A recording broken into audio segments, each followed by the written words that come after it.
एक बहुत बहुत अमीर व्यक्ति का एक बेटा था, छोटा लड़का, और उस व्यक्ति को नाज था कि वो बहुत अमीर है, और वो अपने बेटे को बार बार ये कहता और बताता भी कि हम कितने अमीर हैं और तुम कितने भाग्यशाली हो। और उस बेटे को ये दिखाने के लिए कि संसार के लोग कितने दुखी हैं, कितने गरीब हैं, वो पिता एक दिन उस बेटे को शहर के बाहर कंट्री साइड, जो गरीबों की बस्ती थी और उनके खेत थे, वहां ले जाते हैं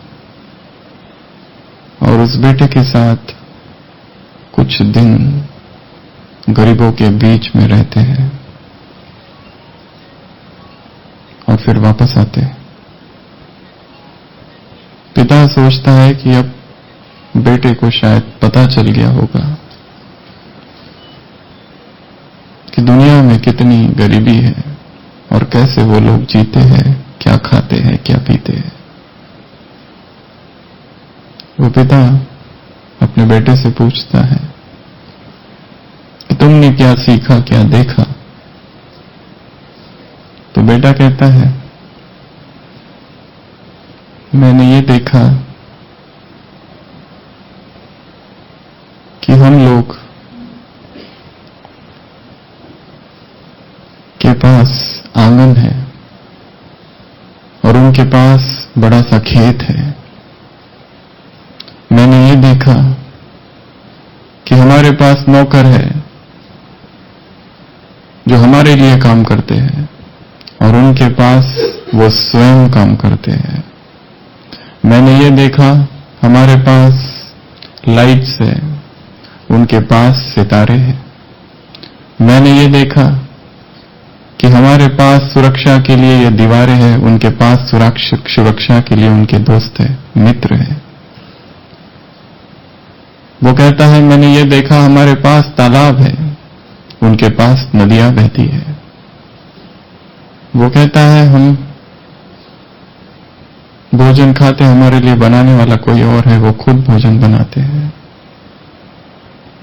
और वो कहता है, पिताजी मैंने ये देखा कि हम लोग मशीन की बनी हुई चाय और कॉफी पीते और वो लोग खुले आकाश में चूल्हे पर चाय बनाते हैं और मुझे लगता है हाउ पुअर वी आर, और मुझे लगता है हम कितने गरीब हैं और वो कितने अमीर हैं। यह उस लड़के का उत्तर था जो पिता चाहता था ये जतलाने कि हम कितने अमीर हैं और वो कितने गरीब। बच्चा कहता है, आज मैंने जाना पिताजी हम कितने गरीब हैं और वो लोग कितने अमीर हैं। और वास्तव में सुख का संबंध वस्तुओं से नहीं, सुख का संबंध पोजीशन से नहीं, सुख का संबंध उन सब चीजों से शायद नहीं है जिनको हम समझते हैं। सुख कोई और चीजों में है, सुख कुछ और बातों में है जिनके बारे में शायद हमने कभी सुना ही नहीं, सोचा ही नहीं। तो जैसे उस बेटे ने कहा चाय के विषय में, हम सोच रहे थे कि चाय भी बड़ी अद्भुत चीज है। आप सब ने ज़ेन फिलॉसफी सुनी होगी। ज़ेन फिलॉसफी बुद्धिज्म का एक भाग है और उसमें चाय को बहुत महत्व दिया हुआ है। वहां की जो मोनेस्ट्रीज, आश्रम है, वहां पर एक टी हॉल होता है जहां पर टी सेरेमनी होती है। वहां पर गेस्ट को बुलाया जाता है और नियम होता है जूते चप्पल सब कुछ बाहर रखे अंदर आए, मौन में बैठे। चाय बनाने वाला चाय बनाएगा और वो भी मौन में, और जो लोग चाय पिएंगे वो भी साइलेंट मेडिटेशन में, क्योंकि चाय का संबंध जोड़ा गया है अवेयरनेस से। चाय कैसी खोजी गई, इसके बहुत सारे इतिहास है। कोई एक बुद्धिस्ट, एक बौद्ध भिक्षु बैठा था तपस्या में, और 7 साल उसको तपस्या करने की। 5वें साल में कहा जाता है जब उसको बहुत भूख लगी तब उसने वो पत्ते लिए और उसे बहुत पसंद आए और उसकी नींद उड़ गई और वो तपस्या करते रहा।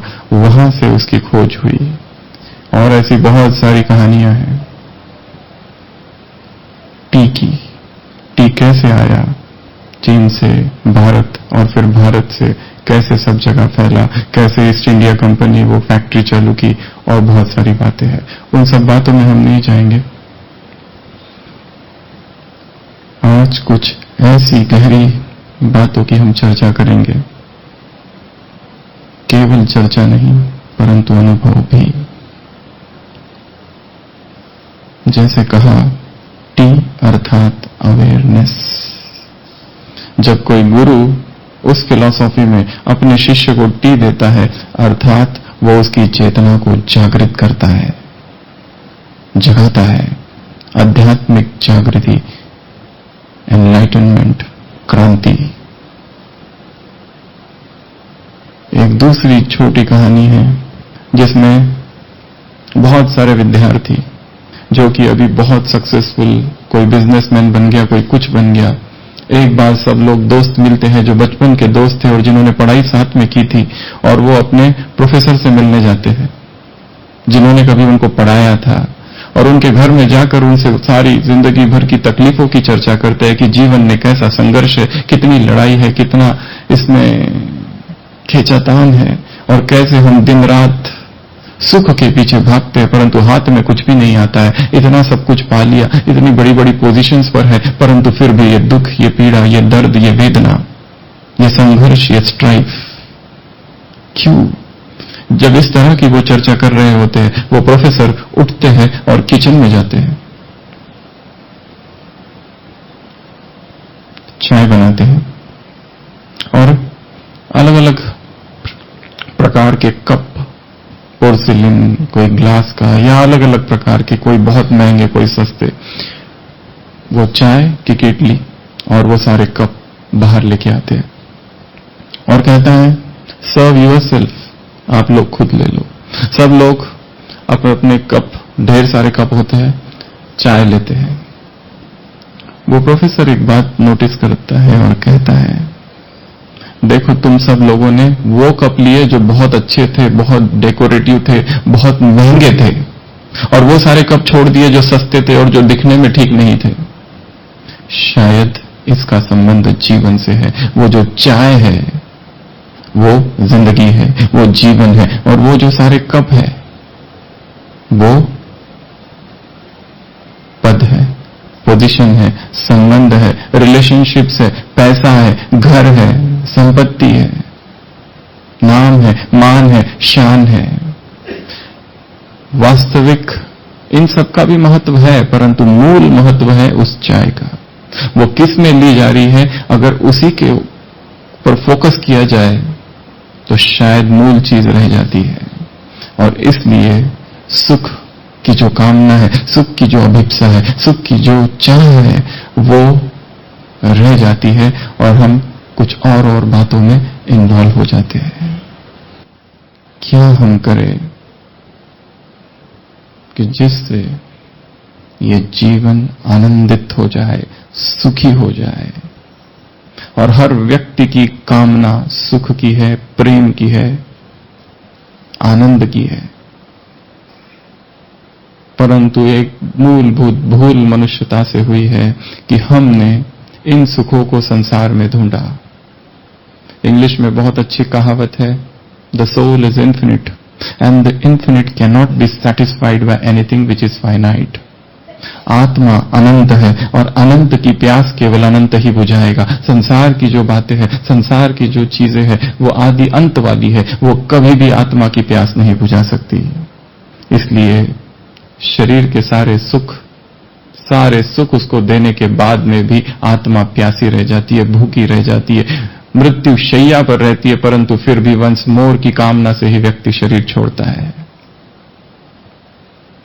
क्योंकि वह सुख वहां ढूंढ रहा था जहां वो है नहीं। तो जैसे कहा, ये जो टी है, इसका आध्यात्मिक अर्थों में जागरण से संबंध कहा गया है। ऐसा क्या करें जो जीवन आनंदित हो जाए? तो हम ये कहेंगे कि आप सब लोग जो यहां आए हैं, इस संस्था में आए हैं, इस स्थान पर आए, इस परिसर में आए हैं, आपने ये अनुभव किया होगा कि यहां आते ही यहां कोई एक ऐसी अद्भुत शक्ति है, ऐसी एक पावर है कि यहां आते ही जो संसार का तनाव था, जो टेंशन था, वो अपने आप कम हो गया। किसी ने हमसे कुछ कहा नहीं, किसी ने हमसे कुछ पूछा नहीं, हम यहां आए और यहां के प्रकंपन और यहां का वायुमंडल और यहां का वायुमंडल और वातावरण ने कुछ तो अंदर किया है। वो क्या किया है उसे शब्दों में बयां नहीं किया जा सकता, परंतु अंदर से कोई शांत हुआ है, कुछ पल के लिए, कुछ समय के लिए। तो हम ये कहेंगे कि आप यहां पर एक पार्टी मनाने आए हैं और ऐसी एक अलौकिक पार्टी आज हम मनाएंगे, एक ऐसी टी पार्टी। चाय सभी पीते हैं? कौन कौन पीता है? हम आज जिस विषय पर बोलने जा रहे हैं ये थोड़ा विरोधाभास है, क्योंकि हमने अपने जीवन में कभी भी चाय नहीं पी है, यहां तक कि हमने कभी टेस्ट भी नहीं की है। पर जिस टी की हम चर्चा करने वाले हैं वो कुछ और है, वो कुछ अद्भुत है। ज़ेन मास्टर जोसू नाम का एक व्यक्ति था, बड़ा ही मैच्योर्ड। उनके आश्रम में एक विद्यार्थी, नया एक शिष्य आता है। वो पूछते हैं, क्या तुमने मुझे पहले देखा है? वो कहता है नहीं। और वो कहते हैं, then have a cup of tea. एक दूसरे शिष्य से पूछते हैं, have you seen me before? वो कहता है हां। मास्टर कहता है, then have a cup of tea. वहां का जो इंचार्ज मैनेजर होता है आश्रम का, वो पूछता है कि आपने दोनों से एक ही प्रश्न पूछा और दोनों के उत्तर तो अलग अलग थे। वो मास्टर उस मैनेजर से पूछता है कि तुम यहां कब से हो? वो कुछ उत्तर देता है और वो कहता है, then have a cup of tea. कहानी यहीं पूरी हो जाती है। इस छोटी सी कहानी का ज़हन फिलॉसफी में बड़े बड़े अर्थ निकाले जाते हैं, क्योंकि जो बहुत सिंपल होता है उसको समझना बहुत मुश्किल हो जाता है कभी कभी, और जो डिफिकल्ट होता है उसके हम टुकड़े कर देते हैं, समझ में आ जाता है। एक कमरे में दो लोग हैं, एक को पूछा जाए तुम कौन हो, वो ये कह सकता है मैं तुम नहीं, मैं कुछ और हूं। पर अगर कमरे में अकेला ही हो व्यक्ति, उसको पूछा जाए तुम कौन हो, उत्तर कठिन है देना। सभी से वो एक ही प्रश्न पूछता है, then have a cup of tea. ये जो टी है इसका अर्थ है जागरण से, एनलाइटनमेंट से। तो ये जो स्पिरिचुअल टी पार्टी है, आप सब लोग तैयार हो जाइए इस टी पार्टी के लिए। टी कितने प्रकार की होती है संसार में? कौन कौन सी टी होती है?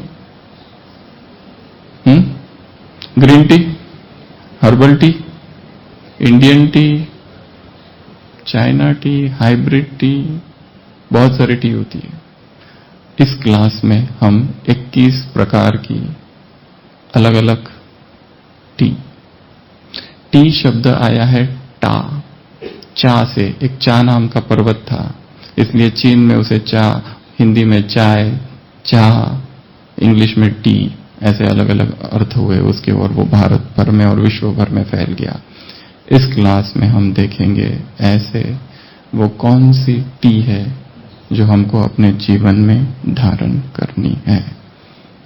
एक ऐसी पार्टी जीवन को बना दे, या ऐसी पार्टी जीवन में हो जिसमें ये सारे 21 प्रकार के टी हम शामिल कर दे। सबसे पहला टी कौन सा होगा? Any guess? Any guess? हाँ, तो उसमें टी कहाँ है? Milk tea. अच्छा, सबसे पहला टी है एबिलिटी। शायद हमने इसके बारे में कभी सोचा नहीं कि ये भी टी हो सकता है, पर इस टी पार्टी में हम ऐसे ही सारे टी की पार्टी करेंगे। एबिलिटी अर्थात क्षमता। और जैसे हमने कहा, हमारा वास्तविक परिचय ये शरीर नहीं परंतु आत्मा है, और आत्मा में अनंत शक्तियां है। ऐसा कुछ भी नहीं है जो हम चाहे और वो हम नहीं कर सके। केवल हमने अपनी शक्तियों को नहीं जाना है, नहीं पहचाना है। यदि मन को देखो तो दो भाग है उसके, एक कॉन्शियस माइंड, एक सबकॉन्शियस माइंड। और सबकॉन्शियस 1/9 है, कॉन्शियस केवल 1 पार्ट है। जैसे कोई आइसबर्ग हिमखंड है जो नीचे दबा हुआ है, वो सबकॉन्शियस माइंड है। उस सबकॉन्शियस माइंड में अनंत पावर है, अनंत शक्तियां है। हमारी जो एबिलिटीज है, हमारी जो कैपेसिटीज है, बहुत ज्यादा है, परंतु कितना हमने उसको यूज किया है। इस संसार में ऐसे इतने लोग हुए हैं महान, जिन्होंने कम समय में बहुत कुछ करके दिखा दिया। आपने दशरथ मांझी का नाम सुना है? The mountain man. क्या कर दिया उसने? लोगों ने हंसी उड़ाई। इतना बड़ा पर्वत छन्नी और हथौड़ा लेके तोड़ा, सबने हंसी उड़ाई, तुम नहीं कर पाओगे। क्यों? क्योंकि कोई एक प्रेरणा हुई। उसकी पत्नी की मृत्यु हो गई क्योंकि हॉस्पिटल नहीं पहुंचा सके। बीच में पहाड़ था इतना बड़ा, उसने सोचा इस पहाड़ को मैं तोड़ दूंगा, और रात भर तोड़ते रहता था, 30-40 साल तक तोड़ता, और आखिर वो कर दिखाया। ये पावर कहां से आई? ये पावर थी आत्मा की पावर, ये पावर थी आत्मा की शक्ति, एबिलिटी। और जब आत्मा की पावर के साथ परमात्मा की पावर जुड़ जाती है, तब हमसे शक्तिशाली संसार में कोई नहीं होता है। केवल हमें इस माइंड को, इस मन को शार्प करना है। इब्राहिम लिंकन से किसी ने पूछा था, यदि आपको 6 घंटे दिए जाए एक झाड़ को काटने के लिए, आप क्या करोगे? उन्होंने कहा था, I will spend first 4 hours in sharpening the x. पहले 4 घंटे में क्या करूंगा? कुल्हाड़ी की धार को तेज कर दूंगा, और फिर at one go cut it. Powers अनंत है। हमको अपनी एबिलिटीज को जानना है, अपनी एबिलिटीज को समझना है, क्योंकि हमारी शक्तियां इस समय बिखरी हुई है। स्वामी विवेकानंद ने कभी कहा था, if I am given a chance to become a child again, I will first master the art of concentration, and then with that power of concentration, at one go, master all the knowledge, all the information that ever exists in the world. यदि मुझे फिर से बच्चा बनाया जाए, मैं सबसे पहला काम क्या करूंगा? इस एकाग्रता की शक्ति को आत्मसात करूंगा, और उस एकाग्रता से फिर जितनी सूचनाएं हैं, जितना ज्ञान है संसार में, वो सब कुछ अंगीकार धारण कर लूंगा। हम में अनंत शक्तियां है। आप यहां जो आए हैं, उसका एक लक्ष्य है स्पिरिचुअल पावर्स को जागृत करना। और हमारे अंदर इतनी पावर है, इतनी पावर है कि हमारे जीवन में जो भी समस्याएं है, जो भी मुसीबतें हैं, जो भी प्रॉब्लम्स है, उस समय उसके सामने कुछ भी नहीं। एक लाइन मैं आपको दे रहा हूं जो अपनी डायरी में नोट करके रखना है, हर समस्या से बड़ा मैं हूं। हर प्रॉब्लम से बड़ा मैं हूं। मेरे पास अनंत शक्तियां हैं।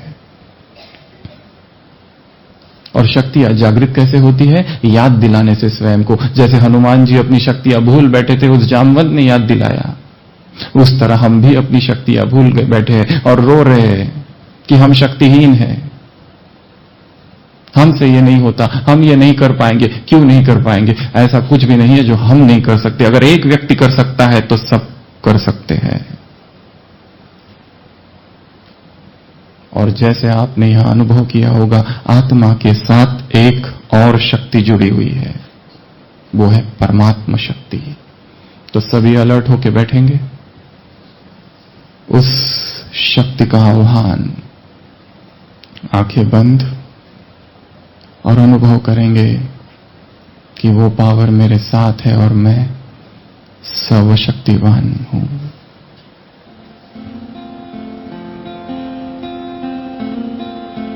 धुंधला जाए जो मंजिलें, एक पल को तू नजर झुका,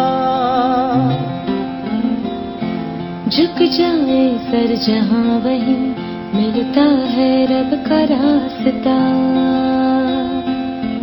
तेरी किस्मत तू बदल दे, रख हिम्मत बस चल दे, तेरे साथी मेरे कदमों के है निशान। तू न जाने आस पास है खुदा, तू न जाने आस पास है खुदा, तू न जाने आस पास है खुदा, तू न जाने आस पास है खुदा।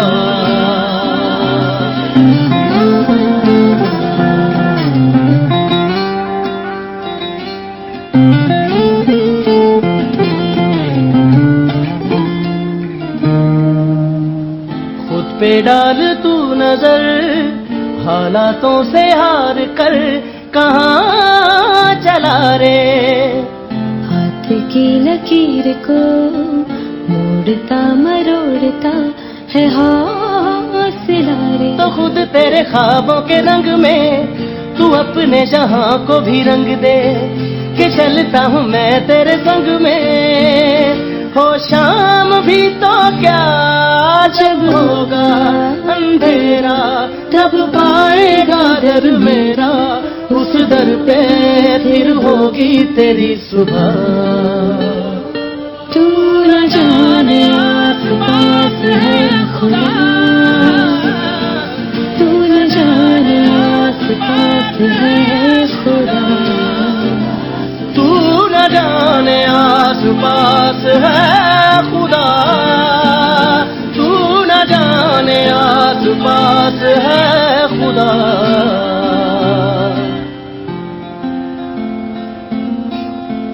मिट जाते हैं सबके निशान, बस एक वो मिटता नहीं है। मान ले जो हर मुश्किल को मर्जी मेरी है। हो हम सफर न जब कहीं साया मेरा रहेगा तब वही, तुझसे कभी नहीं पल भी मैं जुदा। तू न जाने आस पास है खुदा, तू न जाने आस पास है खुदा,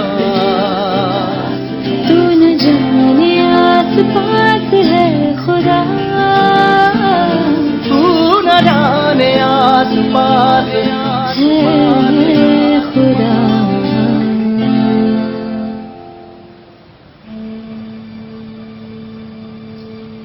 मैं आत्मा अनंत शक्तियों से भरी हूं। इस सृष्टि की सारी शक्तियां मुझ में समा रही है।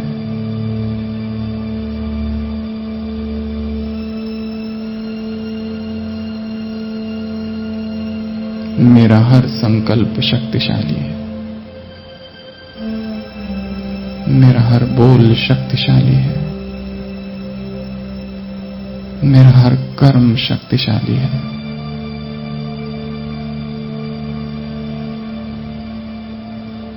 मेरी दृष्टि, वृत्ति, दृष्टिकोण, उठना, बैठना, व्यवहार,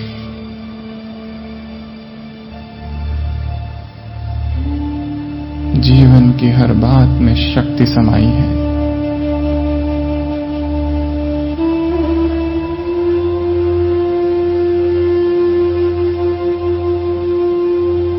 भाग्य के स्थान पर मैं आया हूं। इस स्थान के अलौकिक प्रकंपन मेरी शक्तियों को जागृत कर रहे हैं।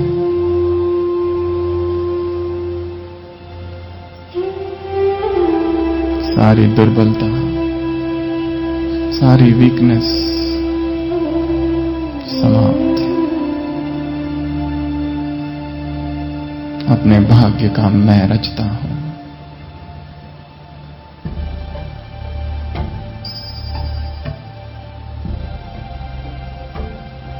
एक नजर अपने जीवन पर देख रहा हूं बचपन, युवा अवस्था,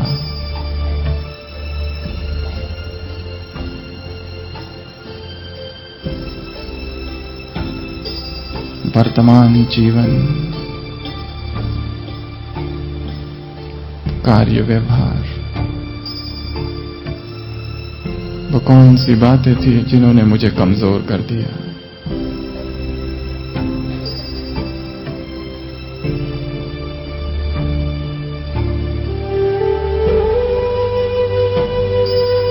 अपने जीवन का अवलोकन,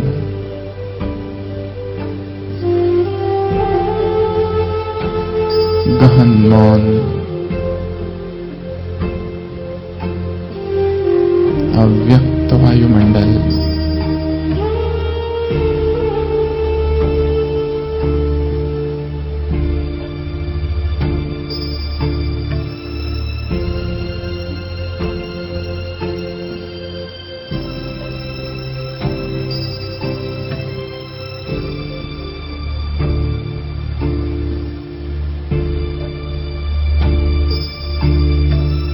केवल स्वयं को देख रहा हूं। एक विशाल पर्दे पर सारा जीवन दिखाई दे रहा है। मैं साक्षी हूं।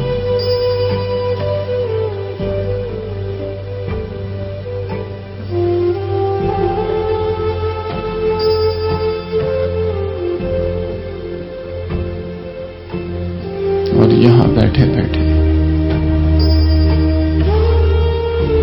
जीवन के सारे दृश्यों में शक्तियां भर रहा हूं।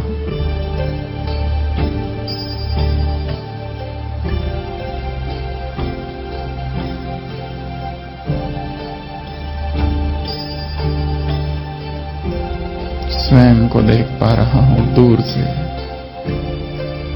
अपनी हर कमी को, कमजोरी को।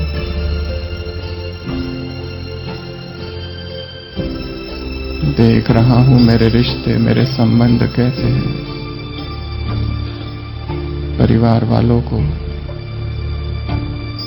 पति को, पत्नी को, बच्चों को, मित्रों को। मैं आत्मा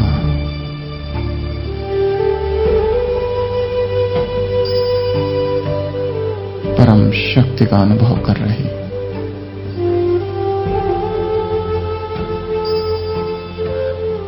स्वयं को देखने की शक्ति। ओम शांति। तो सबसे पहली या पहला टी जो है वो है एबिलिटी।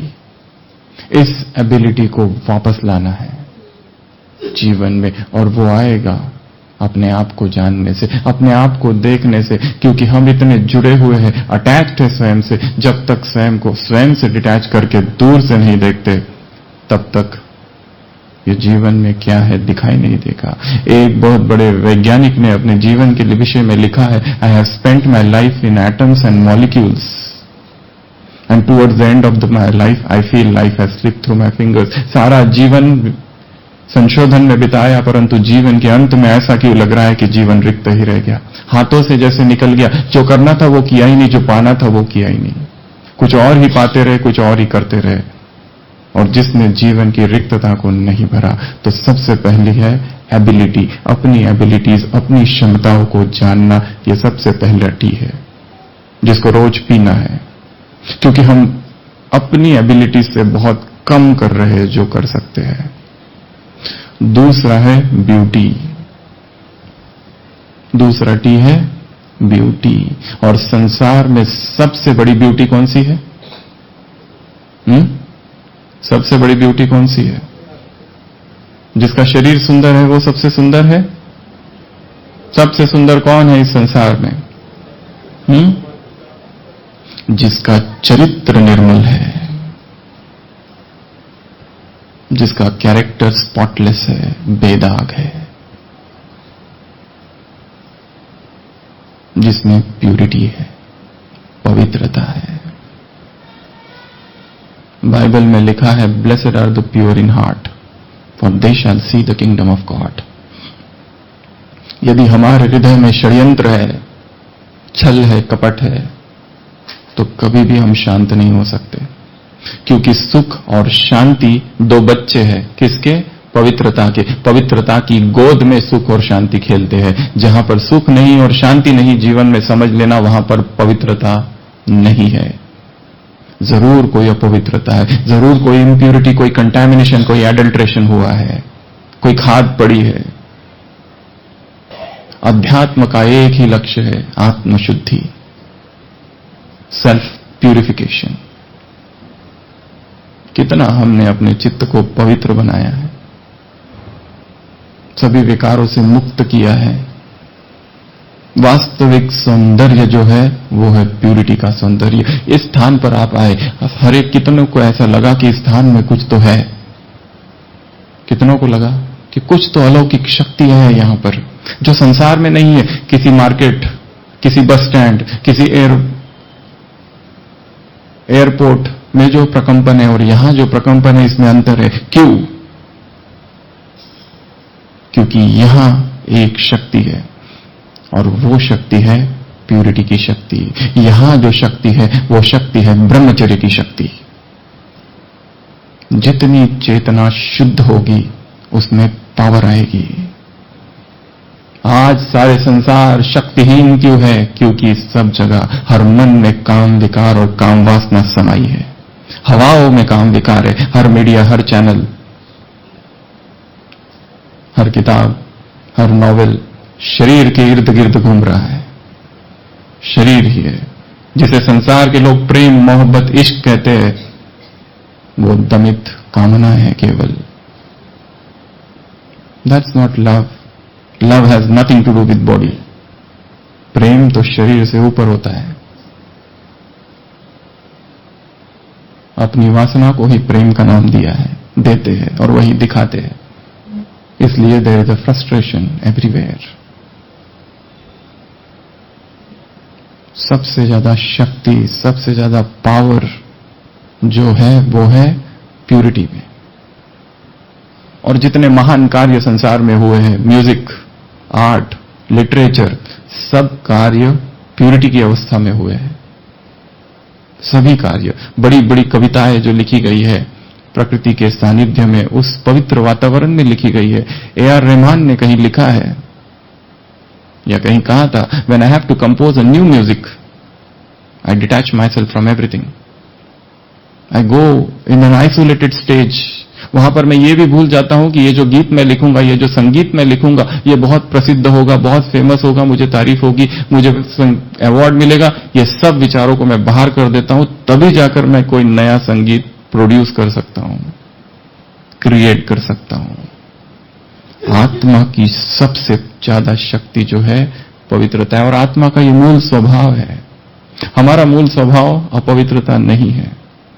इसलिए ऐसा क्यों लगता है जब भी किसी मंदिर में जाओ, किसी तीर्थ स्थान पर जाओ, एकदम परम शांति का अनुभव होता है। क्यों?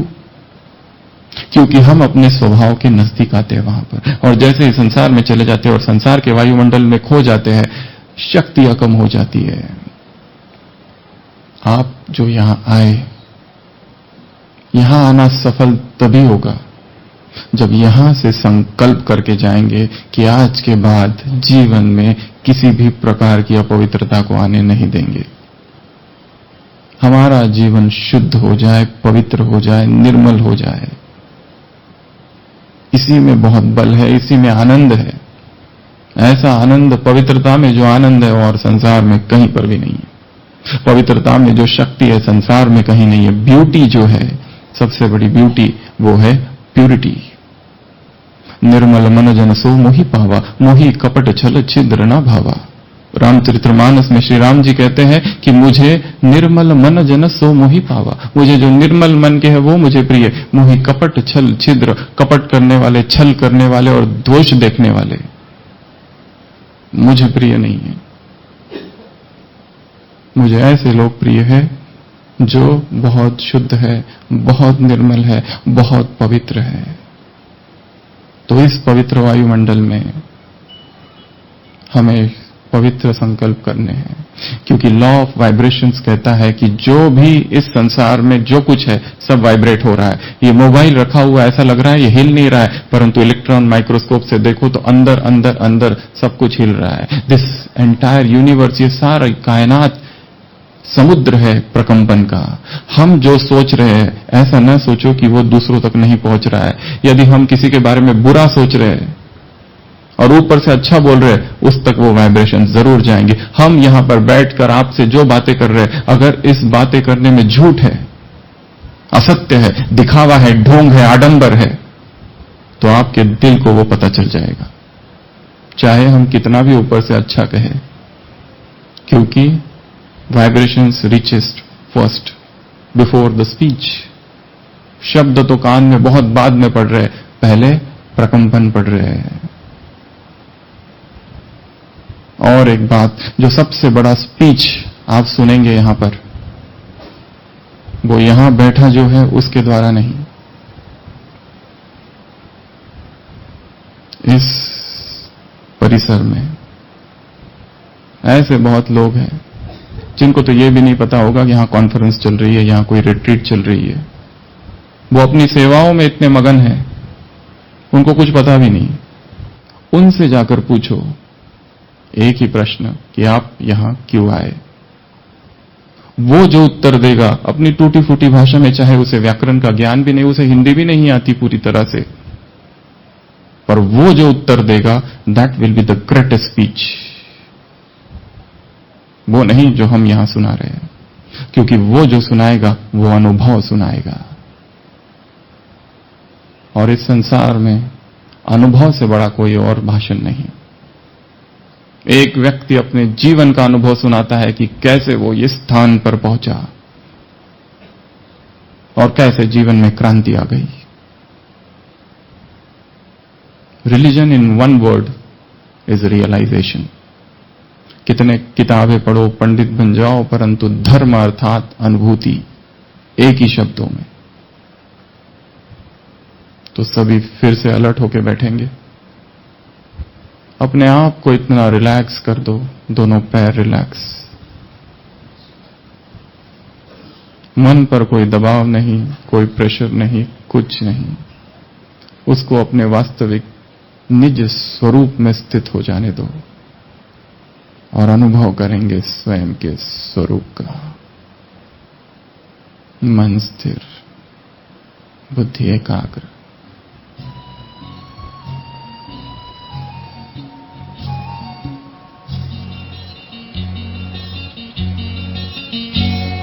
पवित्र मन रखो, पवित्र तन रखो, पवित्र मन रखो, पवित्र तन रखो। पवित्रता मनुष्यता की शान है, जो मन वचन कर्म से पवित्र है, वो चरित्रवान ही यहाँ महान है।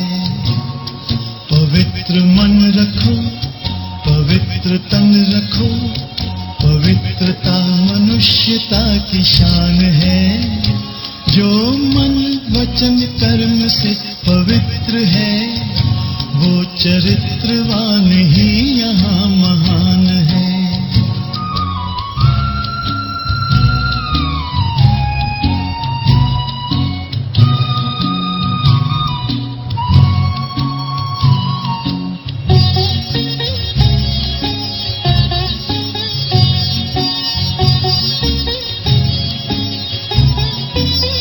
बड़ा ही मूल्यवान है तुम्हारा ये जन्म, तुम्हारा ये जन्म।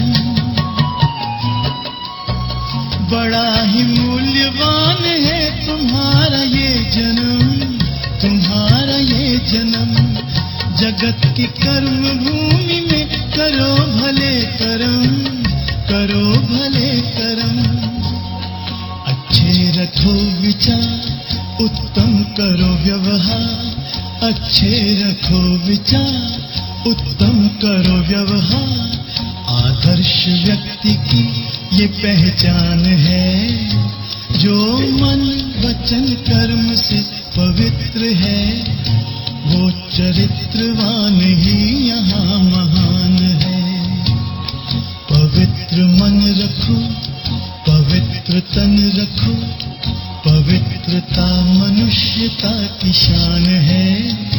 जो मन वचन कर्म से पवित्र है, वो चरित्रवान ही यहाँ महान है।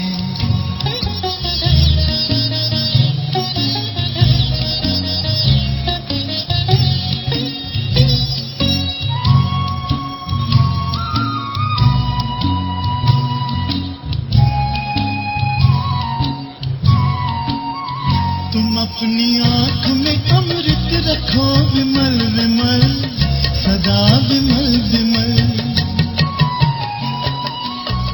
तुम अपनी आँख में अमृत रखो विमल विमल, सदा विमल विमल। तुम्हारी वाणी में माधुर्य हो सरल सरल, सदा सरल सरल। तुम हो के निर्विकार, सबका करो सत्कार। तुम हो के निर्विकार, सबका करो सत्कार। ये जन्म तुम्हारा इम्तिहान है। जो मन वचन कर्म से पवित्र है, वो चरित्रवान ही यहाँ महान है। पवित्र मन रखो, पवित्र तन रखो। पवित्रता मनुष्यता की शान है। जो मन वचन कर्म से पवित्र है, वो चरित्रवान ही यहाँ महान है। पवित्र मन रखो, पवित्र मन रखो। पवित्र मन रखो, पवित्र मन रखो। पवित्र मन रखो, पवित्र मन रखो। जीवन के अनंत सागर में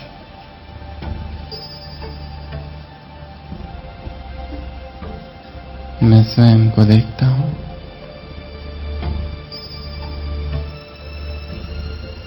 ये दुख का क्या कारण है? संबंधों में ये खींचातान क्यों?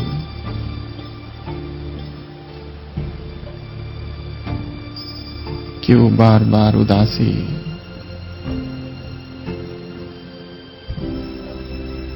क्यों ये कड़वाहट?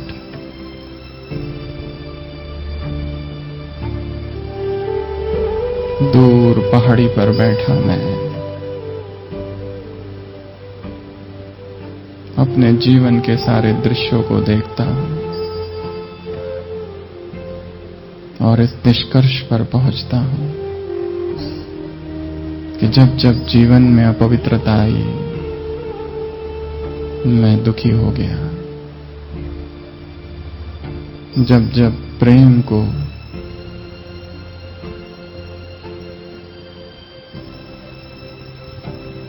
शुद्धि को, पवित्रता को काम विकार ने रिप्लेस किया, तब तब जीवन में दुखी हुआ।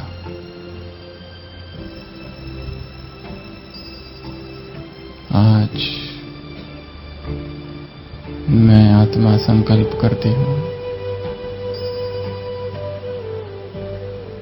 मुझे अपने जीवन में वह पवित्रता फिर लानी है।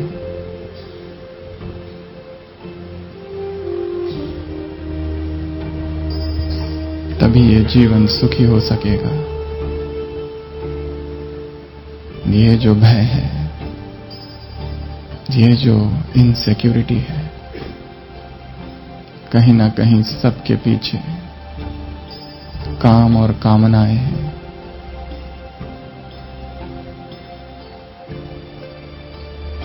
अपने हर संबंध में मुझे पवित्रता भरनी है। मेरी वाणी में पवित्रता के प्रकंपन हो।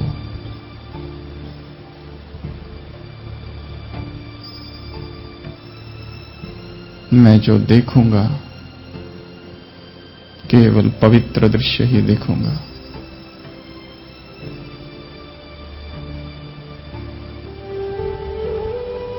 शरीर और शरीर के आकर्षण, शरीर और शरीर के भोग और वासनाएं मेरी शक्तियां कम कर दी है इन्होंने। अब मैं निज स्वरूप की ओर हूं, शक्तिशाली। ओम शांति। 1930 महात्मा गांधी श्रीलंका गए थे और वहां पर मंच संचालक ने उनका परिचय दिया। आज हमारे बीच महात्मा गांधी आए हैं, साथ में उनकी पत्नी थी जिनको वो बा कहते थे। मंच संचालक ने कहा, आज हमारे बीच में महात्मा गांधी आए और साथ में उनकी मां भी आई है। बाद में जब महात्मा गांधी जी बोलने लगे तो उन्होंने कहा कि आपने सही कहा, ये मेरी पत्नी थी, अब ये मेरी मां है। हमारे बीच जो संबंध था कभी वो वासना का था, पर अब जो संबंध है वो प्रेम का है, वो पवित्रता का है, प्यूरिटी का है। और जब जब संबंधों में प्यूरिटी आएगी, अपने आप घर का वायुमंडल बदल जाएगा। तो दूसरा जो टी है वो क्या है? ब्यूटी। ये टी पार्टी करनी है रोज अपने घर में।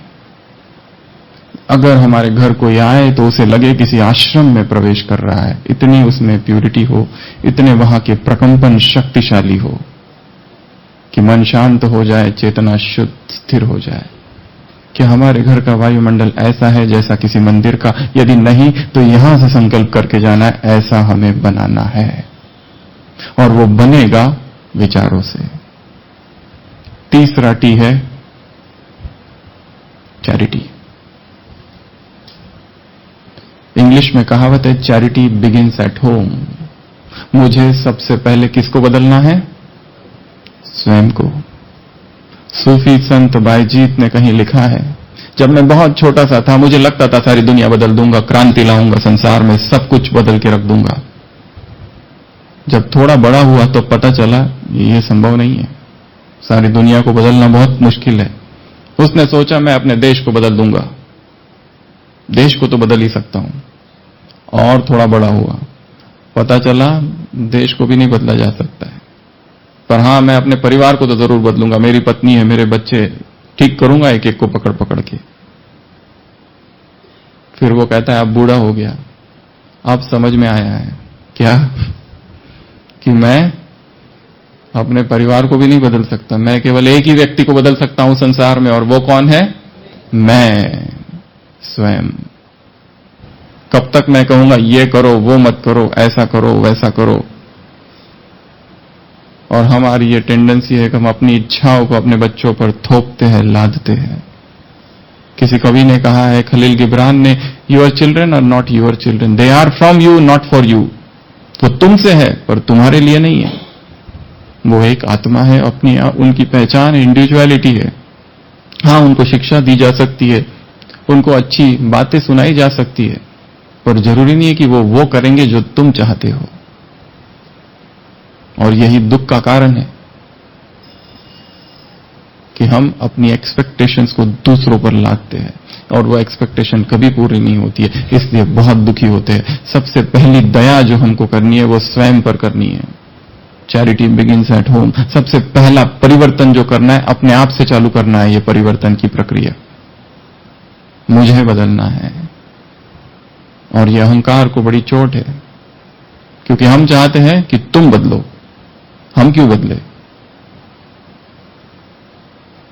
पर यही जीवन है और अनुभव भी यही कहता है कि मुझे अपने आप को बदलना है, और अपने आप को बदलने के लिए दो चीजें चाहिए, मौन और एकांत। मौन, साइलेंस, जो शायद कहीं खो गया है, एकांत जो शायद कहीं खो गया है। महात्मा गांधी ने लिखा है एक जगह, 24 अगस्त 1910, यंग इंडिया, एडिटर थे वो उस न्यूज़पेपर के तब। उन्होंने लिखा, एक बार मैं अफ्रीका गया, वहां एक आश्रम में प्रवेश किया, ट्रैपिस्ट मोनेस्ट्री। वहां पर मैंने देखा सभी मौन व्रत धारण किए हुए हैं। मैंने आश्चर्य हुआ मुझे, और मैं उस मठाध्यक्ष से मिला, head of the monastery. What is this, why everybody is observing silence here? वो मठाध्यक्ष कहता है कि देखो, हम मनुष्य बहुत दुर्बल प्राणी है, हमको तो ये भी नहीं पता क्या बोलना चाहिए क्या नहीं बोलना चाहिए, इसलिए इस आश्रम में नियम है कोई कुछ बोले ही नहीं, मौन ही धारण करे।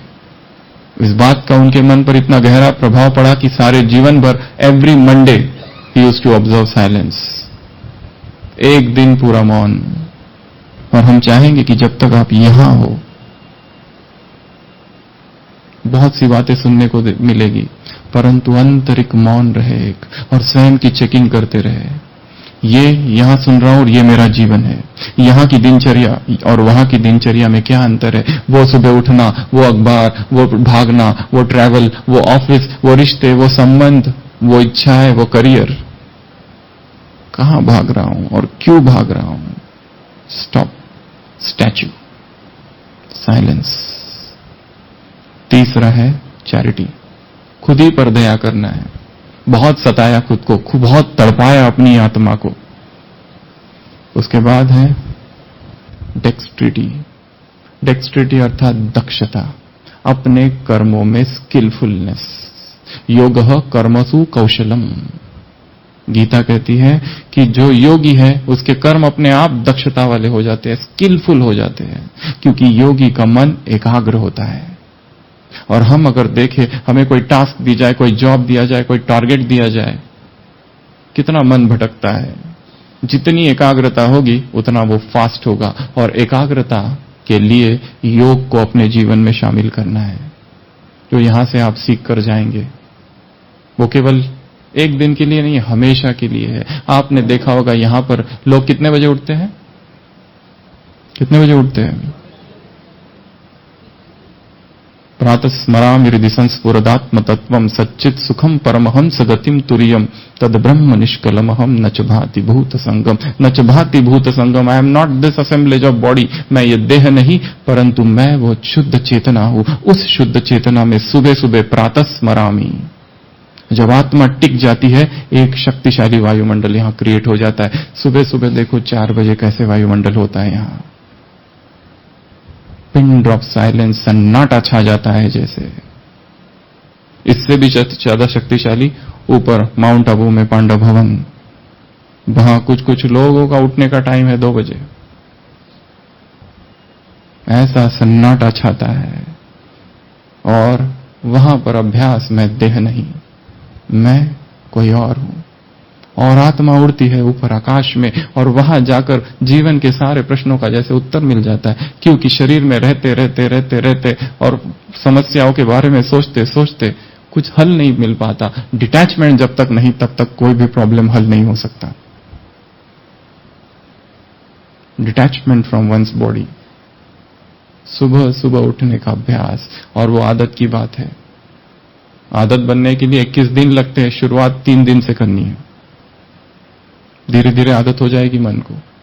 एक बार टेस्ट आ गई अतीन्द्रिय सुख की कि फिर अपने आप सब होगा।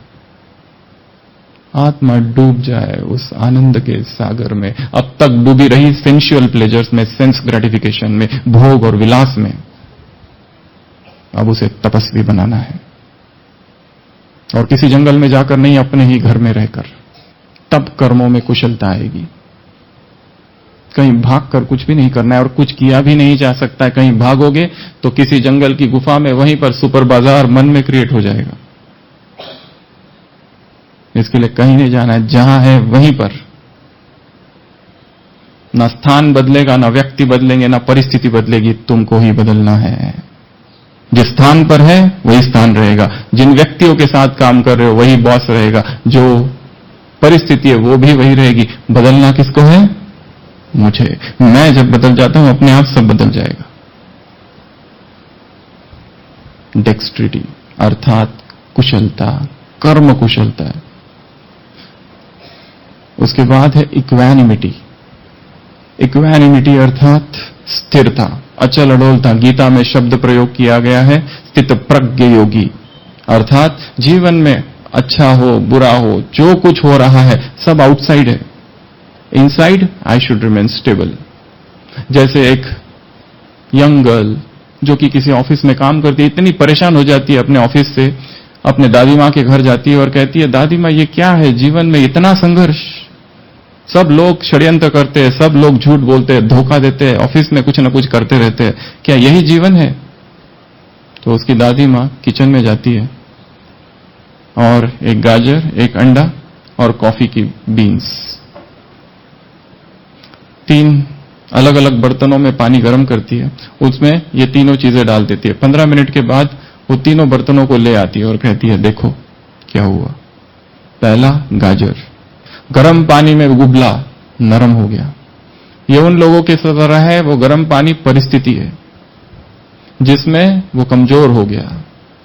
संघर्ष करते करते, जीवन में लड़ाई करते करते, लड़ते लड़ते, चैलेंजेस को स्वीकार करते करते इस दौड़ में कमजोर पड़ गया। दूसरा वो अंडा है, वो ऊपर से सख्त हो गया, अंदर से कमजोर। जीवन ने कठोर बना दिया उसको, निगेटिव हो गई पर्सनैलिटी, सब धोखे देने वाले, ऐसे ओपिनियन हो गया। और तीसरा, उन कॉफी बीन्स ने क्या कर दिया, सारे पानी को ही बदल दिया, सारे पानी को क्या कर दिया, कॉफी बना दी। हमें बनना है उस कॉफी बीन जैसे, नो मैटर कैसी भी परिस्थितियां हो, पर हमारा आउटलुक कैसा है, कितना पॉजिटिव है। और पॉजिटिव तभी होगा जब अर्ली मॉर्निंग उठकर मेडिटेशन होगा, जब जीवन की शुरुआत, दिन की शुरुआत मेडिटेशन से होगी, पावरफुल। अपने आप गाड़ी पटरी पर डाल दिया, दिन भर सोचने की जरूरत नहीं कहां जाएगी, अपने आप चलेगी। माइंड ही इतना पावरफुल बना दिया सुबह सुबह। और अगर उठते से ही संसार की न्यूज और खबरें और संसार की बातें बहते रहेंगे जीवन भर। इसके लिए इक्वैनिमिटी अर्थात अचल अडोलता, इक्वैनिमिटी अर्थात स्टेबिलिटी, स्टेबिलिटी लानी है जीवन में। उसके बाद है एफ फॉर फिडिलिटी। फिडिलिटी अर्थात वफादारी। मेरा और मेरे परिवार के जो लोग हैं उनके साथ कितनी वफा है मेरी, एम आई फेथफुल, एम आई ट्रस्टफुल। दो व्यक्तियों के जो संबंध है उसमें जो सूक्ष्म धागा है वो है ट्रस्ट। जिस दिन वो ट्रस्ट, वो वफा चली जाएगी, घर में कलह होगा। फिडिलिटी जिसको कहते हैं, ये एक टी है, इसको जीवन में लाना है कि मैं कितना वफादार हूं, कितना ट्रस्टवर्दी हूं। यदि जीवन में अभी डिस्टरबेंस चल रहा है तो एक कारण है, कहीं ना कहीं ट्रस्ट की कमी है। एक तो अपने आप में ट्रस्ट, व्यक्तियों में ट्रस्ट और उस भगवान में ट्रस्ट। फेथ, निश्चय, ट्रस्ट, वफा, ऑनेस्टी। जितना व्यक्ति ऑनेस्ट होता है उतनी उसमें ब्यूटी होती है। ये बातें केवल बुकिश नहीं है, रियल बातें हैं। और आप यहां देखेंगे, हमने यहां देखा ऐसी ऐसी भूली भूली माताएं हैं यहां काम करने वाली, सेवा करने वाली। ऐसे ऐसे भाई है, कुछ कुछ अनपढ़ है, उनको कुछ भी नहीं पता, पर उनमें इतनी प्यूरिटी है, इतनी सच्चाई है, इतनी ईमानदारी है, इतनी वफा है। ऐसा लगता है कि हमारे पास ये ज्ञान है पर इनके पास कुछ भी नहीं, फिर भी कितना इनका जीवन श्रेष्ठ है, इतना जीवन महान है। एक बार इसी मनमोहिनी कैंपस में बहुत बड़े कमिश्नर आए थे, तो यहां से शांतिवन जाना था, बस शायद उस समय नहीं थी, तो हमारे एक भाई थे, बड़े भोले भाले भाई है, तो उनको क्या पता वो कौन है। उन्होंने कहा चलो मैं तुमको छोड़ देता, और उनको साइकिल के सामने वाले डंडे पर बिठाया और यहां से लेके गए उधर शांतिवन तक, और बातें बीच बीच में ऐसी ऐसी अच्छी अच्छी बातें बताई कि वो कमिश्नर साहब पूरे पिघल गए। उन्होंने कहा ऐसा व्यक्ति मैंने कभी नहीं देखा आज तक। एक दूसरी माता थी, एकदम भोली भाली माता, और किसी बहुत पुलिस सुपरिंटेंडेंट या कोई तो ऐसे आए थे ऊपर ज्ञान सरोवर में, और वो उनको वो चित्र समझा रही थी, और वो ढेर सारे प्रश्न पूछ रहे थे। और बहुत सारे प्रश्न पूछने के बाद वो जो माता थी वो उनको ऊपर से नीचे तक दिखती है ऐसे ऐसे, और कहती है देखने में तो पढ़े लिखे दिखते हो, पर इतना सा भगवान कौन है इतना भी समझ में नहीं आता है तुमको। वो बात उसको ऐसी चुभ गई कि वो यहां से गए और फिर सेवा केंद्र में जाके उन्होंने ये जो ज्ञान का कोर्स होता है वो थोड़ा समझने की कोशिश किए, और फिर खुद ही उन्होंने अपने मुख से अनुभव बताया कि उस माता ने मुझे ऐसा कहा था कि दिखने बड़े होशियार लगते हो, पढ़े लिखे लगते हो, इतनी छोटी सी बात तुमको समझ में नहीं आती है। चुप गई। क्या थी यहां पर? सच्चाई थी, वफा थी, फेथ था, वो ज्यादा खींचती है आत्माओं को, तो वो सच्चाई हमारे अंदर हो। उसके बाद है जेनरोसिटी। जेनरोसिटी अर्थात उदार चरिताम तुम वसुदैव कुटुंबकम। बहुत ऊंची भावनाएं, बहुत ऊंची भावनाएं, छोटी छोटी भावनाओं से उठ जाना ऊपर। हमको याद है हमारे अपने जीवन में, हम जब बहुत छोटे थे, एक गीत हमारे कान में हमने सुना, और वो गीत ने उसका अर्थ भी पूरा पता नहीं था, पूरा गीत भी नहीं सुना, थोड़े ही शब्द थे, परंतु वो जैसे बीज की तरह बाल मन में अंदर समा गए। वो मराठी गीत था, बलसागर भारत हो वो विश्वात शोभनी राहो। उस गीत में था कि सर्वस्व त्यास अर्पिन, इस देश के लिए अपना सर्वस्व अर्पण कर दूंगा, ये जीवन ना तरी व्यर्थ, ये जीवन वैसे भी व्यर्थ है। और वो छोटे से मन में संकल्प उत्पन्न हुए कि मुझे अपना जीवन विश्व के लिए देना है, मेरा जीवन व्यक्तिगत नहीं है, एक व्यक्ति के लिए, एक परिवार के लिए, एक समाज के लिए, एक राष्ट्र के लिए भी नहीं है, सारे जगत के लिए है। जो जीवन उधर जा रहा था मेटेरियलिज्म की तरफ, वहां से चेंज होके अध्यात्म की तरफ, क्योंकि ये जीवन का लक्ष्य है, वो नहीं। अपने हृदय को बड़ा करना है, जिसमें सब समा जाए, सब समा जाए, सब अपने हैं, सब हमारे हैं। यहां पर हर एक ने यह अनुभव किया होगा, अपनेपन की फीलिंग। कितनों ने अनुभव की? कैसा लगता है ये अपने लोग हैं, इनसे कोई संबंध नहीं, इनसे कभी मुलाकात नहीं हुई, कभी मिले नहीं, परंतु क्यों लगता है कि अपने हैं, अपनत्व है यहां पर? क्योंकि इसका बीज हर एक के मन में बहुत गहराई से है, बहुत गहरे में। क्योंकि यहां जो ज्ञान दिया जाता है वो ज्ञान ही ऐसा है। और आपने एक बात देखी होगी, जो व्यक्ति यहां बैठ के सुना रहा है, वो जो ज्ञान सुनाता है, और किसी किचन में चले जाओ, किसी भी डिपार्टमेंट में चले जाओ, हर एक व्यक्ति एक ही ज्ञान सुनाएगा, उसमें कोई अंतर नहीं है, सब सेम ज्ञान सुनाते हैं, सब के सब। ऊपर रिलीजियस विंग की कभी कॉन्फ्रेंस थी, एक महामंडलेश्वर आए थे, उन्होंने कहा आपका ये जो कैंपस है शांतिवन, और यहां की बात बता रहे थे, वो एक दिन यहां भी रुके थे। उन्होंने कहा यहां पे हमने देखा अपने आप कैसे सब हो रहा है, कुछ समझ में ही नहीं आता है, सुबह सुबह चाय कैसे बन जाती है अपने आप, कोई आवाज नहीं, कुछ नहीं, ये भोजन बन रहा है हजारों लोगों का, कोई आवाज नहीं। हमारे आश्रम में अगर 500 लोगों में आने वाले हो और 100 अगर ज्यादा आ जाए, हलचल हो जाती है।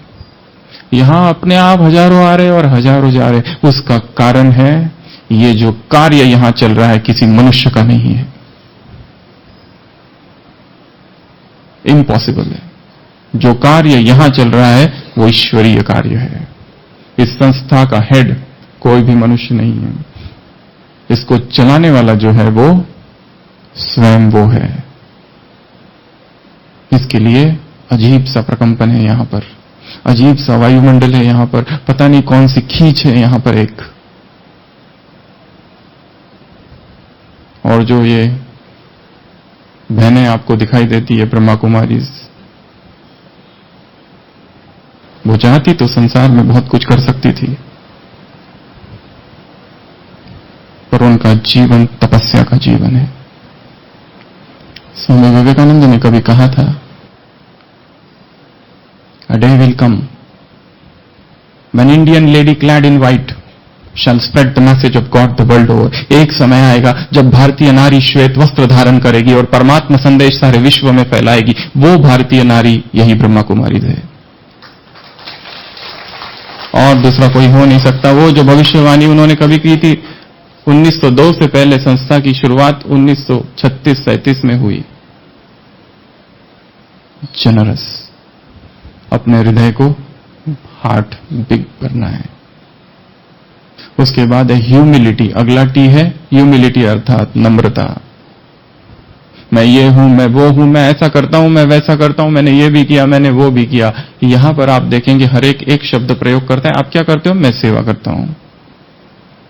नम्रता का भाव है। आप कभी ये भी नहीं जान पाओगे, यहां जो लोग आते हैं शायद वो आईएएस ऑफिसर हो सकता है, कभी बताएगा नहीं कि मैं ये हूं, क्योंकि नम्रता में महानता है। पता नहीं चलेगा ये कौन है सामने वाला व्यक्ति। ऐसी सूक्ष्म महानता एक एक में ठूस ठूस कर भरी पड़ी है। एक एक व्यक्ति यहां का हमने देखा है अपने अनुभव से, साधारण नहीं है, चुना हुआ है। जैसे बाइबल में जीसस क्राइस्ट अपने शिष्यों से कहता है, you have not chosen me, I have chosen you. I have picked you from this world, for you do not belong to this world. उसी तरह इस संस्था में भी आप देखेंगे जो भी लोग हैं, ये भगवान के द्वारा God elected, God chosen, God selected है। जिन्हें दुनिया चुनती है वो उधर संसद में रहते हैं, और जिन्हें भगवान चुनता है वो इधर सत्संग में रहते हैं। आप वो सब हो। आपको भी यहां किसने लाया? किसने लाया? परमात्मा ने लाया। और किसने लाया? बहनों ने लाया। और किसने लाया? यहां तक कैसे पहुंचे? यहां तक पहुंचने के लिए बहुत बड़ी चीज चाहिए। जन जन से किया हुआ जो पुण्य था, उस पुण्य ने ढकेल ढकेल के यहां तक पहुंचाया। अदरवाइज इट इज इम्पॉसिबल इस स्थान तक पहुंचना। हो सकता है कोई किसी और के टिकट पर आ गया। कई बार ऐसा होता है, लास्ट मोमेंट में आने का है और लास्ट मोमेंट में कैंसिल हो जाता है और कोई और आ जाता है।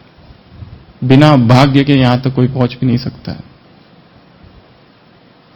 ह्यूमिलिटी, ये स्पिरिचुअल टी पार्टी करनी है। ये टी रोज पीना है नम्रता का, क्योंकि जहां अहंकार है, प्राइड हैथ फॉल, वो गिरेगा एक दिन।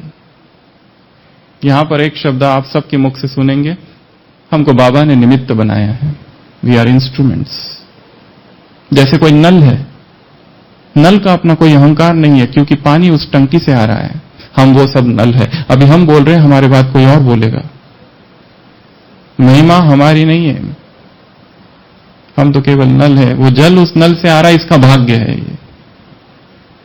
ऐसी नम्रता। मोहम्मद रफी ने कभी कहा था, शायद उनकी जैसी आवाज किसी की होगी आज संसार में या इतने सालों में। उन्होंने कभी कहा था कि मेरी महानता नहीं है, मेरी बड़ाई नहीं है। वो खुदा चाहता तो ये आवाज किसी और हलक में भी डाल सकता था। इसके लिए उसकी महानता है, मेरी नहीं है। ह्यूमिलिटी। उसके बाद है आय अर्थात आइडेंटिटी, सेल्फ आइडेंटिटी। हम सारे दिन भर एक मुखौटा पहन के घूमते हैं, मास्क। क्या वास्तव में हमें पता है हम कौन है? हर व्यक्ति के साथ हमारा अलग अलग व्यवहार है, और कई बार उसमें झूठ है। एक अमेरिकन फिल्म एक्टर ने लिखा है कि मैंने अपने जीवन में इतने किरदार निभाए हैं, मुझे अब कंफ्यूज हो रहा है मैं हूं कौन। Who I am, sometimes a police officer, sometimes a villain, sometimes Shakespeare's Hamlet, sometimes Macbeth. मैं हूं कौन? I don't know. क्या ये हमारी भी स्टोरी तो नहीं है कि इतने सारे मुखौटे पहन के घूमते हैं सारे दिन भर, कि मुझे यही भूल गया है कि मैं हूं कौन, मेरा वास्तविक परिचय क्या है? क्या मैं मां ही हूं? क्या मैं बाप ही हूं? क्या मैं बेटा हूं, बस किसी की बेटी हूं? बस यही मेरा परिचय है, या इन सब से परे भी मेरा कोई एक वास्तविक शाश्वत परिचय है? और उस परिचय तक मुझे पहुंचना है। उसी के लिए, अपने आप को जानने के लिए ही हम सब यहां आए हैं, और हम सब यात्रा में हैं, आप भी और हम भी। किसी ने अपने आप को थोड़ा जाना है, किसी ने पूरा जाना है, और अपने आप को जानना है। फिर से अलर्ट होके बैठेंगे सभी, क्योंकि समय बहुत तेजी से बढ़ रहा है। संसार में जो राजनीतिक हलचल हो रही है, संसार में हर प्रकार से हलचल हो रही है, धर्म सत्ता, राज्य सत्ता, विज्ञान सत्ता, सब हिल रहा है। ऐसा ये संसार बहुत लंबा चलने वाला नहीं है। समय बहुत कम है, और उस कम समय में हमें अपने आप को जानना है, अपने जीवन को धन्य बनाना है, महान बनाना है। तो सभी स्थिर, अलर्ट, स्टेबल, रिलैक्स।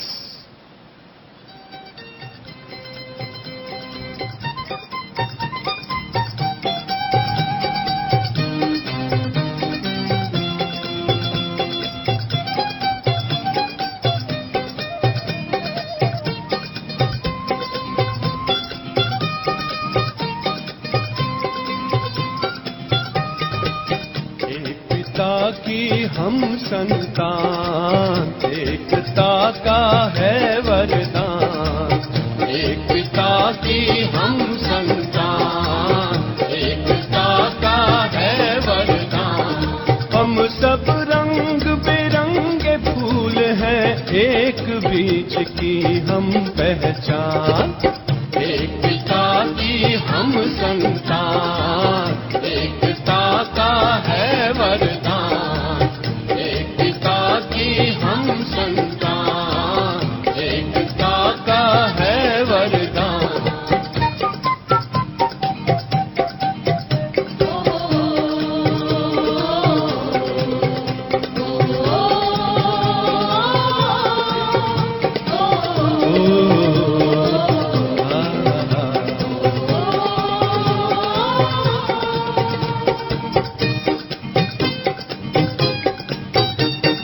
कली कली से महके उपवन, बगिया सा अपना परिवार।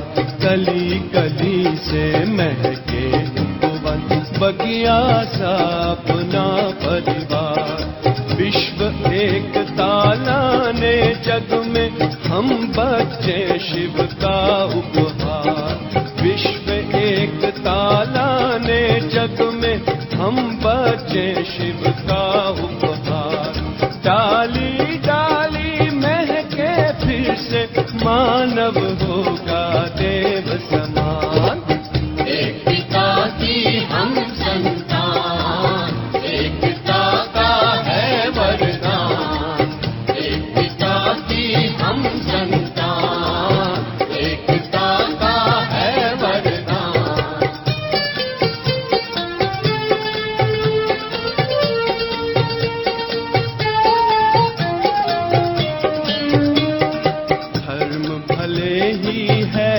अनेक धारणा और स्वधर्म है एक। धर्म भले ही है अनेक, धारणा और स्वधर्म है एक। एक की श्रीमत पर चल बनते हम बच्चे ऊंचे और नेक।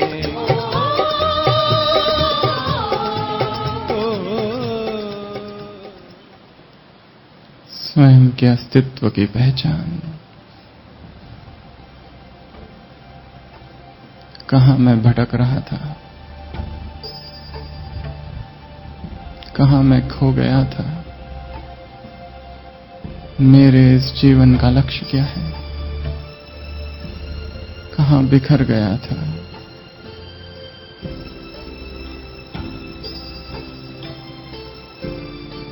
संपूर्ण मौन,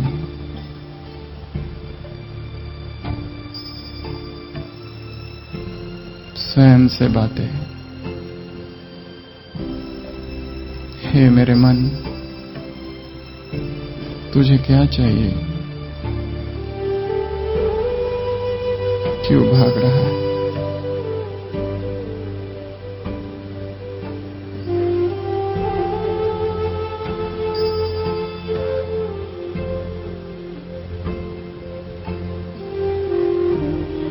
शांत हो जा।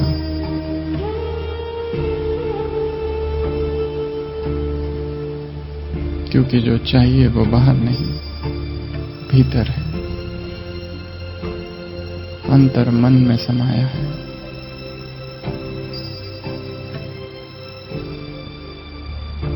स्वचिंतन, आत्मावलोकन, सेल्फ एनालिसिस, सेल्फ एग्जामिनेशन मेरी खोज स्वयं की है। और अब मैंने जाना है वह ज्योतिर्मय आत्मा मैं हूं, अनंत शक्तिशाली। शांति मेरा स्वधर्म, पवित्रता मेरे संस्कार। मैं शांत हूं,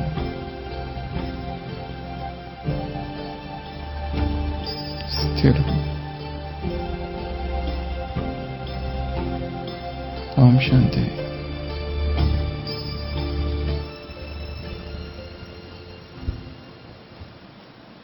उसके बाद में है जोकुलैरिटी। जोकुलैरिटी अर्थात हास्य, विनोद, रमणीकता। ये भी एक टी है। जीवन में गंभीरता बहुत है, परंतु ऐसा कुछ करना है कि जिसमें हास्य हो, विनोद हो, रमणीकता हो। जब तक ये जीवन में ना हो तब भी जीवन नीरस है। और सबसे बड़ी रमणीकता है स्वयं के स्वरूप में स्थित हो जाना। और सबसे बड़ी रमणीकता है ये सारे जो लोग हैं ये मेरे अपने हैं, सबको आत्मिक दृष्टि से देखना। क्योंकि जब जब मैंने देह देखा, देह की तरफ आकर्षण हुआ। और जब व्यक्ति देह के आकर्षण में फंसता है तब व्यक्ति वस्तु बन जाता है।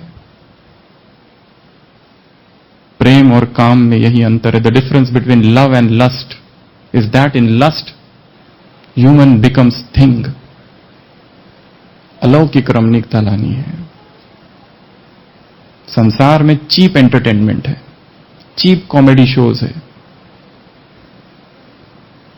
इससे आत्मा में बल नहीं बढ़ता है। आत्मा को रूहानी एंटरटेनमेंट की आवश्यकता है, उसको ढूंढना है और वो आपको मिलेगा। यहां बहुत सारी सीडीज है, बहुत सारी कैसेट्स है, बहुत सारी किताबें हैं। उनमें जो खुशी है वो और संसार में कहीं नहीं। उसके बाद है की। ये एक टी है। की अर्थात चाबी। यहां पर अगले 1-2 दिन में ढूंढना है मेरे जीवन में जो दुख है, उस दुख से मुझे मुक्त होना है। वो सुख की चाबी क्या है वो ढूंढ कर ही जाना है। संकल्प ही करके जाना है यहां से कि जब तक मुझे याद है एक छोटा सा बच्चा यहां पर आया था और जो ज्ञान में चल पड़ा अपने मां बाप के साथ। उसको एक बीमारी थी, रात में जब सोता था उसको पेशाब आ जाती थी और उसको पता नहीं चलता था, यूरिनरी इनकंटिनेंस। तो उसने बताया भगवान से क्या कहा, उसने कहा बाबा मैं तुम्हारे घर में आया हूं, अगर आज रात में मुझे बेड पर पेशाब हुई ना तो मैं तुमको साथ ही छोड़ दूंगा तुम्हारा, फिर तुम एक तरफ मैं एक तरफ। ऐसी बात उसने कही, छोटे से बच्चे ने भगवान से कहा बातें और उस दिन से उसका बंदी हो गया। ये बड़ी अद्भुत बात है, उसने खुद अपने मुंह से सुनाया था। ऐसे भी अनुभव है लोगों के दृढ़ संकल्प के। की चाबी ढूंढना है, जरूर कुछ ना कुछ हल तो है जीवन में। यदि समस्या है, 2 व्यक्ति है, पति पत्नी या कोई भी 2 व्यक्ति, उनके संबंधों के बीच में टकराव है, तनाव है। अब यहां संकल्प करना है कि ऐसी कुछ चाबी यहां से ढूंढ कर जाएंगे कि वो संबंध ठीक हो जाए, मिल जाएगा उत्तर। उसके बाद है एल अर्थात लिबर्टी। लिबर्टी अर्थात मुक्त। और आज हर एक व्यक्ति एडिक्टेड है और सबसे बड़ा एडिक्शन कौन सा है? कौन सा है? Mobile addiction, text addiction, online addiction, YouTube addiction, video games के एडिक्शन, ऑनलाइन न्यूज के एडिक्शंस। ये सबसे बड़े एडिक्शंस है। हमारा सारा टाइम उसमें जा रहा है। वो बहुत जरूरी है माना, परंतु सबसे बड़े विकार भी उसी में छिपे हुए हैं। कहां तो श्रेष्ठता की तरफ जा रहे हैं, एक क्लिक और शूद्रता। जितने संसार में कैदी है, कुकर्म और विकर्म और दुष्कर्म करके जेल में सजा काट रहे, जाकर पूछो कहां से सीखा? एक ही सोर्स है, यहां से। क्या देखा जा रहा है रात के अंधेरों में बैठकर इंटरनेट पर? कितनी दृष्टि शुद्ध है, पवित्र है। सारे विकार प्रवेश कर रहे हैं यहां से, और फिर जीवन में हलचल, फिर प्रयोग करना चाहते, जो देखा वो करके देखना चाहते हैं, और पतन की जड़ वही है।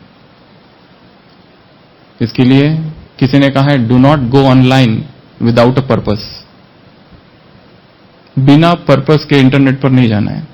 पर्पस है उतना ढूंढो, वापस आ जाओ, क्योंकि चालू व्यक्ति कहां से करता है और एंड कहां से करता है। जहां नियम है इस संस्था में, या फिर जल्दी सोने का, वो नहीं हो पाता और फिर लेट उठते हैं, शक्ति कहां से भरेगी। कितने युवक और कितने उनके करियर, हमको ऐसे ऐसे फोन आते हैं लोगों के, हमको ऐसी एक प्राइवेट बात करनी है, और वो ऐसी बात है कि हम किसी को बता नहीं सकते। शेमफुल, ऐसी बात है। वो कौन सी होगी आप जान सकते हैं। क्या उन्होंने किया? Thought crimes and sexual crimes. कहां जीवन में खुशी रहेगी और आनंद रहेगा? अपने आप को एडिक्शन से मुक्त करना है, संकल्प इसी भूमि पर करके जाना है। और जैसे कहा, कोई भी चीज, बुरी आदत हो, मुक्त होने के लिए 21 दिन चाहिए, नई आदत को धारण करने के लिए 21 दिन। खुद ही प्लानिंग बनानी है, संकल्प करना है, पढ़ना है उसके बारे में, क्या मैं करूं, कितना जहर घोल दिया इस आदत ने मेरे जीवन में, चिंतन करना है और उससे मुक्त होने का संकल्प करना है, हो जाएगा। उसके बाद है एम, मेलोडी। मेलोडी अर्थात स्वीटनेस, मधुरता अपने जीवन में लानी है। सारे संबंधों में मधुरता बन जाए, घर का वातावरण ऐसा हो जाए कि एक व्यक्ति ने कहा और दूसरों ने माना। झगड़ा, रोज का टेंशन। अभी अभी एक खबर आई थी न्यूज़पेपर में, एक व्यक्ति सारे दिन भर काम किया, घर पहुंचा, 10वें माले पर घर था, सीढ़ियां चढ़कर गया, ऊपर पत्नी ने दरवाजा खोला, कहा कि डबल पाव रोटी लाई है क्या? उसने कहा भूल गया। उसने कहा जब तक नहीं लाओगे मैं अंदर नहीं आने दूंगी। वो नीचे उतरा, पैदल, लिफ्ट बंद थी, गया दुकान के पास गया, दुकान बंद थी। उसका फोटो निकाला, व्हाट्सएप पे अपनी वाइफ को भेजा। उसने कहा मैं नहीं जानती, मुझे चाहिए मतलब चाहिए। फिर और आगे गया, और लेट हुआ, और रात भर झगड़ा चला, सुबह डिवोर्स। ये स्थिति है। संबंध ऐसे तनाव युक्त है, ऐसे झगड़े वाले हैं। इंग्लिश में कहते हैं, in the battle of ego the winner is loser. अहंकार के युद्ध में जो जीतता है वास्तव में वो हारता है। इसके लिए अपने अहंकार को थोड़ा नीचे कर देना है। ऐसा कहते हैं इंग्लिश में कि जितने झगड़े होते हैं, that are because of 90% are because of tone of voice. किस टोन से बोले जा रहे हैं, टोन क्या था बोलने का, उससे झगड़े होते। तो मधुरता, ये टी लानी है जीवन में, मेलोडी, स्वीटनेस। और वो आएगी नम्रता से, वो आएगी, झुकना पड़ेगा थोड़ा। हम थोड़ा सा झुक जाए तो कुछ धरती नहीं फट जाएगी, पर झुकना ही नहीं चाहते। झुक जाओ, बहुत अच्छा है झुकना। माना तुम ही राइट हो, ठीक है। व्यक्ति वस्तुओं से बड़ा है। वस्तु चली जाए चलेगा, व्यक्ति नहीं जाना चाहिए। अमूल्य वस्तु टूट गई, किसी को डांटा, वो व्यक्ति चला जाएगा। संबंध में दरार चली होगी। इसी संस्था की एक बहुत बड़ी व्यक्ति है, उन्होंने कभी अपना अनुभव सुनाया था। एक बहन ने, उसने कहा था कि एक बार ऐसा हुआ, सेवाओं के दरमियान हम लोग सेवा कर रहे थे विदेश में, और कुछ पैसों की बात थी। किसी एक बहन को पैसे संभालने के लिए दिए थे, उसने वो गुम कर दिए। तो इस बड़ी बहन ने उस बड़ी छोटी बहन को थोड़ा सा डांट दिया। उसने कहा इस बात को 30 साल हो गए, बाद में वो पैसे मिल भी गए और मैंने सॉरी भी बोल दिया। इस बात को 30 साल हो गए, परंतु हम दोनों के बीच रिलेशनशिप में जो क्रैक थी आज भी है, अभी तक ठीक नहीं हुई है, आज भी है। व्यक्ति वस्तुओं से अधिक महत्वपूर्ण है, व्यक्ति पैसों से अधिक महत्वपूर्ण है। पैसे आ जाएंगे, चीजें आ जाएगी, व्यक्ति नहीं आएगा जो रूठ गया, जो नाराज हो गया।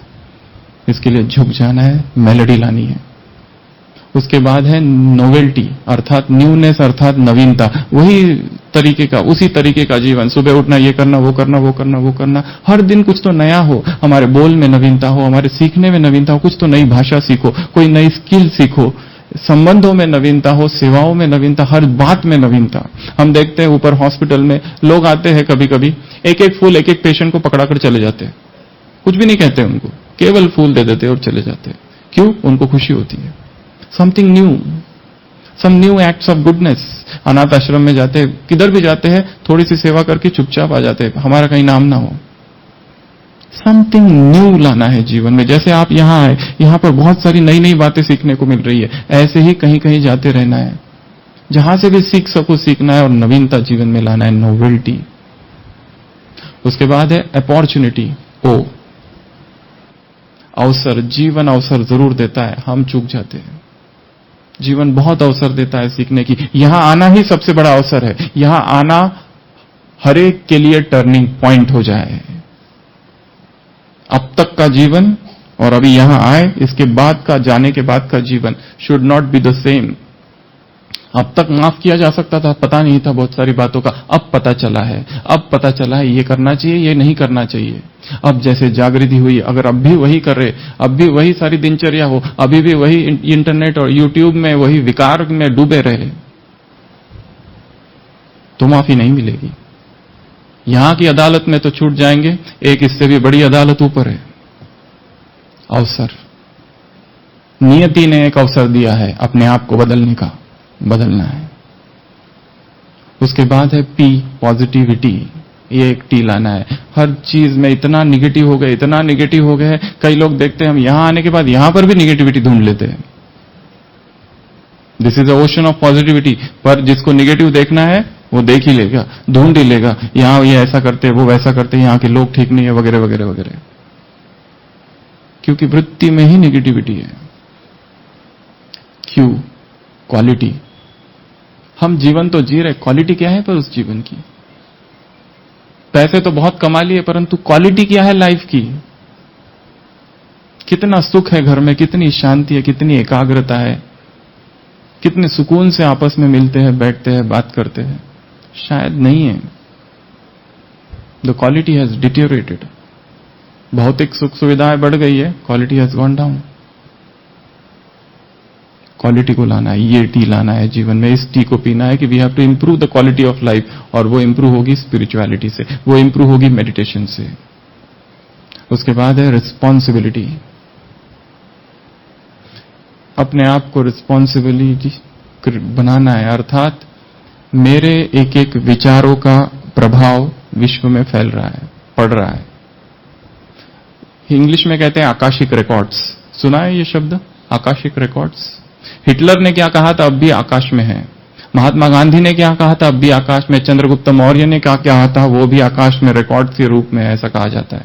Everything is preserved here in the atmosphere, nothing goes. हमारे मुख से निकला हुआ एक एक शब्द कहीं ना कहीं है। क्या निकल रहा है सारे दिन भर? व्यर्थ, निगेटिव, विकार, संसार की व्यर्थ बातें, या कुछ आत्म उन्नति की बातें? हम जब बोले तो लोगों को भगवान की याद आ जाए। हम जब बोले तो हमारे शब्द शब्द में प्यूरिटी के प्रकंपन हो। स्वामी विवेकानंद से किसी ने पूछा था कि आपने जो भाषण दिया वो इतना प्रभावशाली कैसे था? उस सभा में इतने सारे लोग बैठे थे। उन्होंने कहा, that was only because of the power of brahmacharya. I have not allowed my mind to have a single sexual thought in my life. ये उनका उत्तर था। इस संस्था की संस्थापक दादी प्रकाशमणि थे। जूरिस्ट की सभा थी, सारे वकील बैठे थे, और दादी ने प्रश्न पूछा था, कौन ऐसा है जिसने एक बार भी झूठ नहीं बोला? हाथ खड़े करो। सारे वकील लोग बैठे थे, और दादी ने कहा, आपके सामने मैं कहती हूं कि मैंने अपने जीवन में कभी एक बार भी झूठ नहीं बोला। ये पावर थी दादी प्रकाशमणि की। रिस्पॉन्सिबल हूं। उसके बाद है सिंप्लिसिटी, एस। अपने जीवन में सादगी लानी है। घर भी सिंपल, हर चीज सिंपल। शरीर को कितना भी सजाओ, बाहरी श्रृंगार अल्पकाल का है।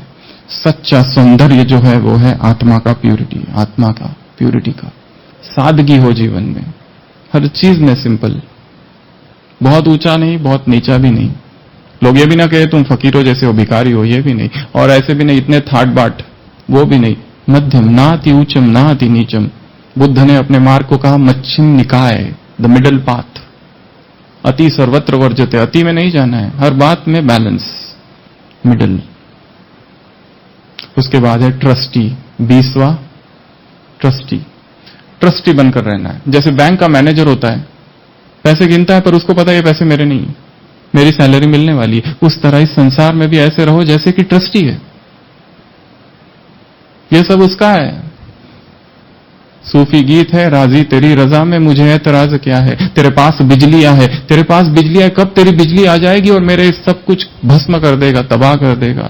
राजी तेरी रजा में, इसलिए तेरे पास बिजलियां है, मेरे पास आशियाना। Thy will shall be done, वही सोई जो राम रचि राखा। वो एक समर्पण भाव जीवन में, वो एक ट्रस्टीशिप का एटीट्यूड कि मेरा कुछ भी नहीं है, ओनरशिप नहीं है।